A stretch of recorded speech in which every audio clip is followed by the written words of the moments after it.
ওই দিন পাউরুটি খাওয়ার সময় কয়েক টুকরো পাউরুটি আমি রেখে দিলাম। আর এর পরের দিন মুরগি রান্না করার সময় ২ পিস মুরগিও রেখে দিলাম। তো এই ২ পিস মুরগি আর কয়েক পিস পাউরুটি দিয়ে এত মজার একটা নাস্তা রেডি করে ফেললাম আজকে। আজকের এই মজার নাস্তার নাম পাউরুটি পকেট শর্মা। আর এটা খেতে যে এত মজা হবে আমি ভাবতেও পারিনি। কারণ আমার নাস্তা করার সময় কয়েক টুকরো পাউরুটি আর মুরগি রান্নার সময় ২ পিস মুরগি দিয়ে এত ভালো নাস্তা হবে সেটাই আজকে আপনাদের মাঝে শেয়ার করতেছি। আসসালামু আলাইকুম, কেমন আছেন সবাই? আশা করি সবাই অনেক ভালো। আমি প্রথমে চিকেনগুলা রান্না করে নিলাম। এখানে তো খুব সামান্য আর সামান্য পরিসরে মসলা, বাসায় যে মসলাগুলা থাকে সেগুলা দিয়ে আমি রান্না করে নিছিলাম। এরপর ২ পিস পাউরুটি একদম বেলে নিব। আর এই পাউরুটিগুলো একদম সফট হতে হবে। তো পাউরুটিগুলা বেলে তারপরে আমি এখানে একটা ডিম ফেটিয়ে নিলাম। তো ডিমের ভিতরে চুবিয়ে তারপর ব্রেডক্রাম দিয়ে তারপরে তেলে দিয়ে দিব।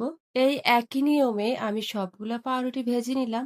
তারপর আলাদা করে মেয়োনিজ বানিয়ে নিলাম। তারপরে আবার ওই শসা কুচির ভিতরে মেয়োনিজ দিয়ে মুরগির টুকরোগুলো দিয়ে ভালো করে এগুলো মিশিয়ে নিব। আর এগুলা ভালো করে মিশিয়ে তারপরে পাউরুটিগুলো কাট করে নিব। আর এগুলা এত সফট হয়েছে, এত সামান্য উপকরণ দিয়ে যে এত মজার একটা নাস্তা হবে সেটা কখনোই ভাবি নাই। আর এই নাস্তাটা তো অনেক বেশি মজার। আর আমার রান্নার আইটেমও নতুন। তো আমি এটা সুন্দরভাবে কেটে তারপরে এটার ভিতরে চামচ দিয়ে খুব সুন্দর করে এগুলো ঢুকিয়ে দিব। আপনারা চাইলেও এগুলো বাসায় ট্রাই করতে পারেন, কারণ এত অল্প সময়ে এত অল্প জিনিসে এত মজার নাস্তা একবার খেলে বারবার খেতে ইচ্ছে করবে।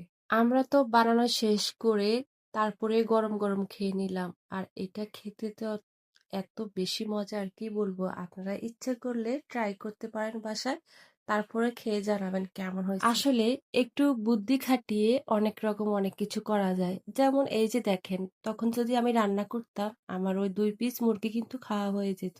আর ওই দিন যে ব্রেডগুলা খেলাম সেগুলোও খাওয়া হয়ে যেত। এরকম মজার আর আইটেম হতো না।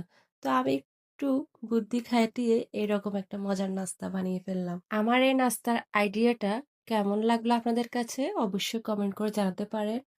মাঝে মাঝে না এরকম ভিন্ন কিছু খেতে বা ভিন্ন কিছু করতে অনেক বেশি ভালো লাগে। তো সেই হিসেবে চেষ্টা করা আর সেই হিসেবে এগুলা খাওয়া। আজকে আমার ভিডিও এই পর্যন্ত। তো সবাই অনেক বেশি ভালো থাকবেন। সবাই সবার জন্য অনেক বেশি দোয়া রাখবেন।